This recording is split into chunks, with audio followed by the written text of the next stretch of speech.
ಶುಭಗಳು, ನಿಮ್ಮೆಲ್ಲರಿಗೆ ಶುಭಗಳು. ಚೆನ್ನಾಗಿದ್ದೀರಪ್ಪ? ಯೋಹಾನು ಬರೆದ ಪತ್ರಿಕೆ 15ನೇ ಅಧ್ಯಾಯ. ನಾನೇ ನಿಜವಾದ ದ್ರಾಕ್ಷ ಬಳ್ಳಿ, ನನ್ನ ತಂದೆ ತೋಟಗಾರನು.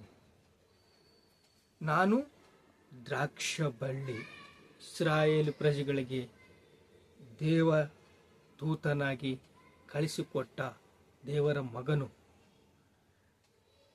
ಶಿಲುಬೆ ಹತ್ತಿ ರಕ್ತ ಸುರಿಸಿ ಎಲ್ಲರಿಗೋಸ್ಕರ ಪ್ರಾಣವನ್ನು ಕೊಟ್ಟ ನಾನು.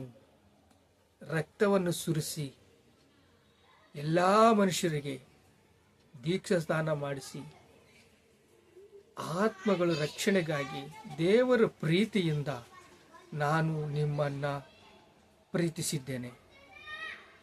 ಪ್ರೀತಿಸಿದುವ ಹಾಗೆ ನಾನು ನಿಜವಾದ ದ್ರಾಕ್ಷ ಬಳ್ಳಿ ಅಂತ ಹೇಳ್ಕೊಳ್ತಾ ಇದ್ದಾನೆ. ತೋಟಗಾರನು ನನ್ನಲ್ಲಿ ಫಲವನ್ನು ಕೊಡುವುದು, ಪ್ರತಿ ಒಬ್ಬ ಕೊಂಬೆಯನ್ನು ಆತನು ತೆಗೆದು ಹಾಕುತ್ತಾನೆ. ಪ್ರತಿಯೊಂದು ಕೊಂಬೆಯನ್ನು ಆತನು ತೆಗೆದು ಹಾಕುತ್ತಾನೆ. ಪ್ರತಿಯೊಂದು ಕೊಂಬೆ ಅಂದರೆ ಕೋಪ, ದ್ವೇಷ, ಕೆಟ್ಟ ಚಾಳಿಗಳು. ಕೊಂಬೆ, ಒಂದೊಂದು ಕೊಂಬೆ ಅವರು ತೆಗೆದು ಹಾಕ್ಬಿಡ್ತಾರೆ. ಯಾವ ಬೇಕೋ ನಮಗೆ ಆತ್ಮಕ್ಕೆ ರಕ್ಷಣೆಗಾಗಿ ಯಾವುದು ಸಿದ್ಧಪಡಿಸ್ತವೋ ಅದನ್ನು ಮಾತ್ರ ನಮಗೆ ಕೊಡುವುದಕ್ಕೆ ಸಿದ್ಧವಾಗಿದ್ದಾನೆ. ಹೆಚ್ಚು ಕೊಡುವ ಫಲ ಹಾಗೆ ಅದನ್ನು ಶುದ್ಧಿ ಮಾಡುತ್ತಾನೆ. ಹೆಚ್ಚು ಫಲವು ಕೊಡುವ ಹಾಗೆ ಶುದ್ಧಿ ಮಾಡುತ್ತಾನೆ. ನಮ್ಮ ಹೃದಯವನ್ನು ಶುದ್ಧಿ ಮಾಡಿದಾಗ ನಾವು ಅಭಿವೃದ್ಧಿ ಪಡ್ತೀವಿ. ಅದನ್ನು ಶುದ್ಧಿ ಮಾಡಿ, ನಾನು ನಿನಗೆ ಹೇಳಿದ್ದ ವಾಕ್ಯವು ದಸೆಯಿಂದ ನಾನು ನಿಮ್ಮನ್ನು ನೆಲೆಗೊಂಡಿರುವ ಕೊಂಬೆ ಬಳ್ಳಿಯಲ್ಲಿ ನೆಲೆಗೊಂಡಿದ್ದೇನೆ.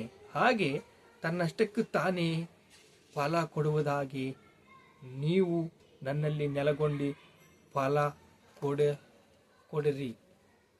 ನಾನು ನಿಮ್ಮ ಹತ್ರ ಹೇಗೆ ಫಲವನ್ನು ಕೊಡ್ತಾ ಇದ್ದನೋ ನೀವು ಅನೇಕರಿಗೆ ಲೋಕದಲ್ಲಿ ಫಲಗಳು ಕೊಡಬೇಕು, ಫಲಿಸಬೇಕು, ನಿತ್ಯ ಜೀವಕ್ಕಾಗಿ ಜೀವಿಸಬೇಕು.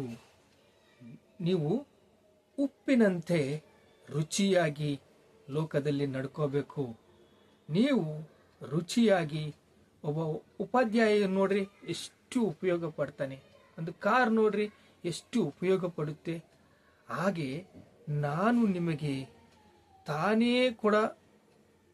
ನಾನು ಫಲವನ್ನು ಕೊಟ್ಟ ಹಾಗೆ ನನ್ನ ಹಾಗೆ ನೀವು ಫಲವನ್ನು ಕೊಡಬೇಕು.